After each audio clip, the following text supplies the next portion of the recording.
अरे प्रिया, तुमने तो इस साल बोर्ड एग्जाम दिया था, तुम्हारे कितने परसेंटेज आए? क्या करूं सर, मैंने दिन रात पढ़ाई की, जब सारा जग सो रहा था तो मैं रात को जग जग कर पढ़ रही थी। मेरे इतने कम मार्क्स कैसे आ सकते हैं? पता नहीं किस दरिद्रपूत ने मेरा काफी साइन किया था, उस अंधे को दिखे नहीं था क्या? हर एक सब्जेक्ट में मैंने आउट ऑफ 100 सब कुछ लिखा था, लेकिन फिर भी पता नहीं किस अंधे ने मेरे काफी साइन किया था, जिससे मेरे मार्क्स इतने कम आए थे। मेरा तो पढ़ाई पर से भरोसा ही उठ गया है, मैं क्या करूं सर? अरे मेरे चाचा कह रहे हैं कि मेरे साले का लड़का जो 11वीं और 12वीं में मैथ पढ़ी थी, उसने मात्र 2-4 साल मेहनत कर दी और उसका बैंक में बहुत अच्छा सरकारी नौकरी लग गया हुआ, गवर्नमेंट जॉब पा रहा हुआ, हर महीने 50-60 हजार रुपए बहुत आराम से कमा रहा है। इसलिए 10वीं पास करने के बाद 11वीं में आप बिल्कुल मैथ ही लीजिएगा, बेहिचक मैथ लीजिएगा, ठीक है? मेरे पापा कह रहे हैं कि मेरे बचपन का दोस्त सुशील, जो अब पढ़ लिख कर डॉक्टर बन चुका है, वो हर महीने लाखों रुपए छापता है, उसके हमेशा भीड़ लगा रहता है, ठीक है? उसने मेरे साथ पढ़ाई की थी, 11वीं और 12वीं उसने बायोलॉजी ले लिया, मैंने आर्ट ले लिया, वो बायोलॉजी लेकर बड़ा होकर डॉक्टर बन गया, वो हर महीने लाखों छाप रहा है, और डॉक्टर का मतलब है अपार पैसा, अनगिनत पैसा, ठीक है? अरे मेरे बोर्ड में 95% आ गई, मेरे बोर्ड में 92% आएंगे, मेरे बोर्ड में 90 से ऊपर आ गई, अब तो मैं आईएएस ही बनूंगा, ठीक है? अब भाई मैंने 10वीं तक बहुत सही ली, साइंस के फोर्स, दुनिया भर के गति के समीकरण, न्यूटन के नियम से मेरा भेजा खराब हो चुका है। अब मैं ये साइंस का फोर्स समझकर सीए का कोर्स करूंगी। ये बंदी जो 19 साल की उम्र में सीए बन गई है, पूरे देश में छा गई है, इसने अवार्ड जीत लिया है। अब मैं भी सीए ही बनूंगा और सीए बनूंगा, सुंदर पिचाई का दामाद बन जाऊंगा, ताकि लड़कियां वरमाला लेकर लाइन से खड़ी रहे, ठीक है? तो ऐसा सोच रखने वाले भाइयों जरा रुक जाओ, मेरी बातों को जरूर सुनना, ठीक है? वरना तुम बहुत पछताओगे। भाई मेरे बोर्ड एग्जाम में बिल्कुल खराब मार्क्स आए थे, मैंने जितना पढ़ाई किया था, जितना ट्यूशन किया था, सब कुछ पैसे की बर्बादी थी। पढ़ा लिख कर कुछ नहीं होता है, पढ़ लिख कर लोग सरकारी जॉब के चक्कर में अपना जिंदगी बर्बाद कर देते हैं। अब मैं बिजनेस करूंगा, ठीक है? अब मेरा पढ़ाई से कोई वास्ता नहीं, आज मेरा पढ़ाई से नाता छूट गया। तो ऐसी सोच रखने वाले बाबू भैया मेरी बातों को जरा गौर से सुन लेना, वरना तुम बहुत पछताओगे, ठीक है? So hello guys, welcome to my channel, ठीक है? आज की इस वीडियो में मैं आपको एक सच्चा बात जो हर किसी के साथ होता है, हर एक स्टूडेंट के साथ होता है, ठीक है, वह रियल घटना जो सत्य घटना पर आधारित होता है, उसको मैं बता देना चाहता हूं। सबसे पहली बात, आप लोगों ने अपना रिजल्ट चेक कर लिया होगा, ठीक है? बोर्ड एग्जाम देकर आए हो, आपका 20 अप्रैल को या फिर 15 अप्रैल से लेकर 25 अप्रैल जब भी आपका रिजल्ट आया, आप अपना रिजल्ट चेक करोगे। फिर उसके बाद 10वीं के बाद आप जब 11वीं में जाओगे तो वहां पर आपको कई सारी पटरियां देखने को मिल जाएगी। कोई साइंस की तरफ जाएगा तो कोई साइंस मैथ की तरफ जाएगा, तो कोई 10वीं के बाद कॉमर्स वाले फील्ड में चला जाएगा, तो कोई एग्रीकल्चर ले लेगा, ठीक है? तो फिर कोई आर्ट लेकर पढ़ाई करेगा, ठीक है?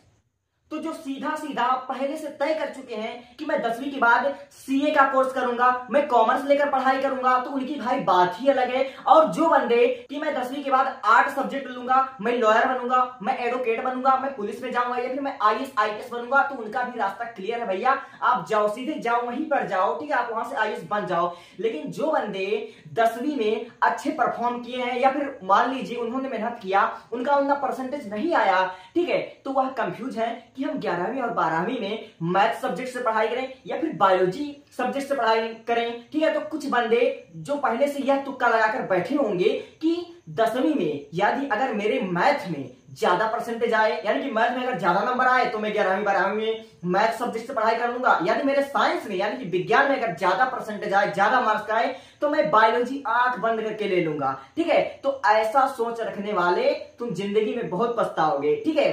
सबसे पहली बात, आप 11वीं और 12वीं में कौन से सब्जेक्ट का चुनाव करोगे, ठीक है, यह आपके 10वीं के मार्क्स पर, 10वीं के बोर्ड एग्जाम पर निर्भर नहीं करता है, ठीक है? 10वीं के मार्क देखकर 11वीं में कोई भी स्ट्रीम मत चुनना, 10वीं के मार्क्स के हिसाब से अपना करियर ऑप्शन मत चुनना, ठीक है?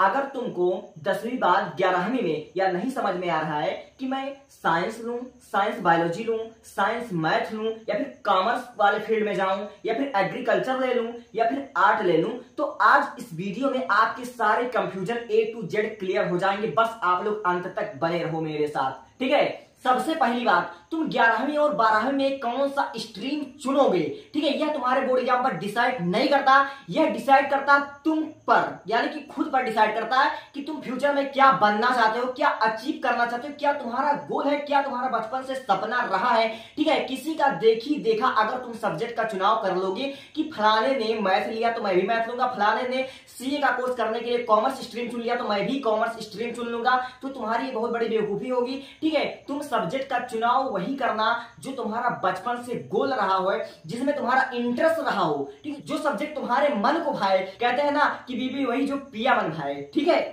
तो अपने गोल के हिसाब से, अपने सपने के हिसाब से, अपने इंटरेस्ट के हिसाब से, जो तुम फ्यूचर में बनना चाहते हो उसी के हिसाब से विषय का चुनाव करना।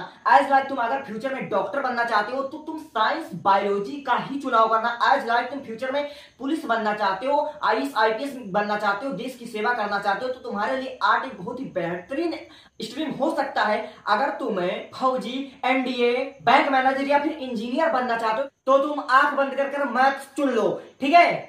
अब मैं तुमको बताता हूं 1 मिनट में, ठीक है, 1 मिनट में बताता हूं वन शॉट। अगर तुम 10वीं पास करके 11वीं में मैथ चुनते हो, ठीक है, मैथ साइंस चुनते हो, तो तुम फ्यूचर में इंजीनियर बन जाओगे, बैंक मैनेजर बन जाओगे, पुलिस बन सकते हो, इनकम टैक्स ऑफिसर, सीबीआई, न जाने कितने पोस्ट पर, इतने सारे पदों पर आप मैथ लेकर बन सकते हो। अगर आप 11वीं में बायोलॉजी सब चुनते हो तो बायोलॉजी में सबसे बढ़िया करियर ऑप्शन आपके लिए होगा। आप डॉक्टर बन सकते हो, आप साइंटिस्ट बन सकते हो, आप बी फार्मा, डी फार्मा कर सकते हो। अगर आप 11वीं में सीए का कोर्स करना चाहते हो, यानी कि आप कॉमर्स लेते हो, तो फ्यूचर में आप सीए बन सकते हो, आप बैंक मैनेजर बन सकते हो, आप इनकम टैक्स ऑफिसर बन सकते हो, ठीक है। अगर आप फ्यूचर में आर्ट लेकर, ठीक है, यानी कि 11वीं 12वीं लेकर आप आर्ट लेकर पढ़ाई करना चाहते हो तो आप लॉयर बन सकते हो, आईएएस आईपीएस और न जाने कितने पदों पर आप भर्ती हो सकते हो, वो आप बन सकते हो। फ्यूचर में आप आर्ट लेकर इतने सारे करियर ऑप्शन है, ठीक है। अगर आप पर्सनली जानना चाहते हो कि अगर मैं मैथ लूंगा 11वीं और 12वीं में मैथ सब्जेक्ट से पढ़ाई करूंगा तो मेरे लिए कितने करियर ऑप्शन होंगे,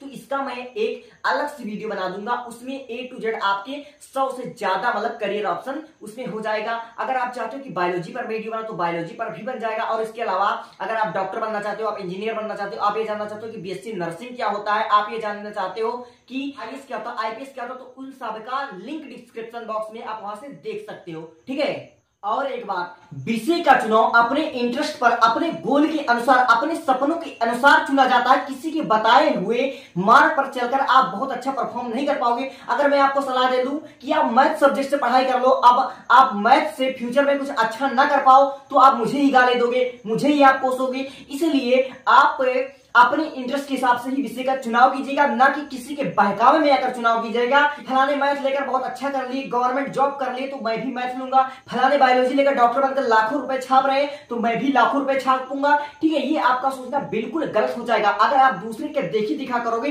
तो आप फ्यूचर में बहुत अच्छा परफॉर्म नहीं कर पाओगे। ये सब आप अपने इंटरेस्ट के हिसाब से ही चुनिएगा, ठीक है, मैं सही कह रहा हूं, ओके। अगर आपको यह वीडियो जरा भी अच्छा लगा हो तो ही आप लाइक या शेयर कीजिएगा। अगर आपका मन करे तो ही आप सब्सक्राइब कीजिएगा, अन्यथा कोई बात नहीं। लेकिन हाँ, सब्सक्राइब अगर नहीं करोगे तो अगला नोटिफिकेशन नहीं पहुंचेगा, ओके।